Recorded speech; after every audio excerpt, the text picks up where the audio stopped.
ডিপজলকে অশিক্ষিত বললেন নিপুণ, আর নিপুণের পার্লারে গোপন কিছু হয় বলে মন্তব্য করলেন ডিপজল। এদিকে নিউটনের আপেল গাছের ছবি পোস্ট করে বিতর্কে জায়েদ খান। নিপুণ জায়েদ খানের সাববিজির লড়াইয়ে এবার ডিপজলও জড়ালেন। বিস্তারিত থাকছে ডেস্ক রিপোর্টে। প্রথমে ডিপজলকে অশিক্ষিত বলে মন্তব্য করেন নিপুণ। এর জবাবে নিপুণের পেছনে বড় শক্তি আছে বলে মন্তব্য করেন ডিপজল। তবে এখানেই থামেননি দুজনের তর্ক বিতর্কের লড়াই।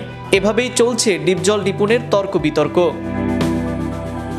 সম্প্রতি দেশের একটি গণমাধ্যমের সাক্ষাৎকারে নিপুণকে নিয়ে আবারও মুখ খুলেছেন ডিপজল। অভিনেতা বলেন, নিপুণকে চলচ্চিত্র ইন্ডাস্ট্রিতে এনে ভুল করেছিলেন তিনি। এখন থেকে তাকে আমি চিনি না। শিল্পী সমিতির চেয়ারে টাকা পয়সা বলে কিছু নেই, এটা একটা ইজ্জত। আমার নির্বাচন করার ইচ্ছা, একদিনের জন্য কাট পেয়েছে, কিন্তু গতবার অনেক অনিয়ম দেখেছি, তাই এবার সাধারণ সম্পাদক পদে নির্বাচন করলাম। বাংলাদেশ চলচ্চিত্র শিল্পী সমিতির নির্বাচন নিয়ে তর্ক যেন থামছেই না। চলতি বছর নির্বাচনে সাধারণ সম্পাদক পদে নিপুণ আক্তারকে হারিয়ে জয়ী হয়েছিলেন মনোয়ার হোসেন ডিপজল।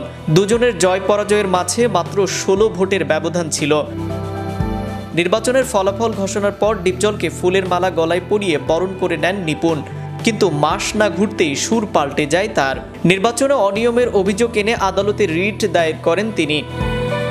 পাশাপাশি নতুন করে নির্বাচনের তফসিল ঘোষণা ও মিশা ডিপজলের নেতৃত্বাধীন কমিটির দায়িত্ব পালনে নিষেধাজ্ঞা চাওয়া হয়। নিপুণের সেই রিটের প্রেক্ষিতে সমিতির সাধারণ সম্পাদক পদটিতে ডিপজলের দায়িত্ব পালনে স্থগিত দেন আদালত।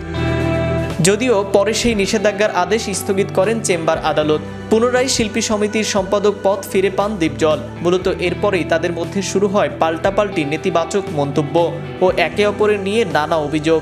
ডিপজল আরও বলেন, নিপুণের মূল ব্যবসাটা কি? আমি যে সিনেমা করছি এটাই কি আমার মূল ব্যবসা? না, এটা আমার মূল ব্যবসা নয়। শুনলাম নিপুণ পার্লার দিয়েছে। কিসের পার্লার দিয়েছে এটা? সেই পার্লারে গিয়ে আপনারা দেখুন সেটা কেমন পার্লার, সেখানে আসলে কি হয়। এদিকে সম্প্রতি ফেসবুকে একটি গাছের ছবি পোস্ট করে জায়েদ খান দাবি করেছেন গাছটি নিউটনের সেই বিখ্যাত আপেল গাছ, যেটি নাকি লন্ডনের ক্যামব্রিজ বিশ্ববিদ্যালয়ের ট্রিনিটি কলেজে অবস্থিত। ফেসবুকে গত শনিবার ওই পোস্টটি করেন জায়েদ খান। পোস্টটির ক্যাপশনে তিনি লিখেছিলেন, পেছনের গাছটি নিউটনের সেই বিখ্যাত আপেল গাছ। জায়েদ খানের এই পোস্টের পর নেটিজেনদের প্রশ্ন, এটি আসলেই নিউটনের সেই বিখ্যাত আপেল গাছ কিনা?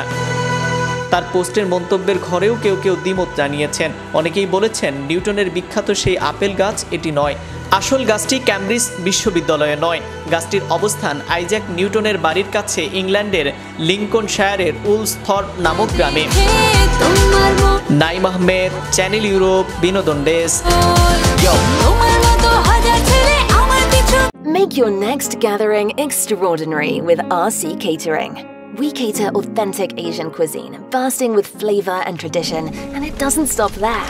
We also create stunning Asian-inspired decor that sets the mood for your special occasion.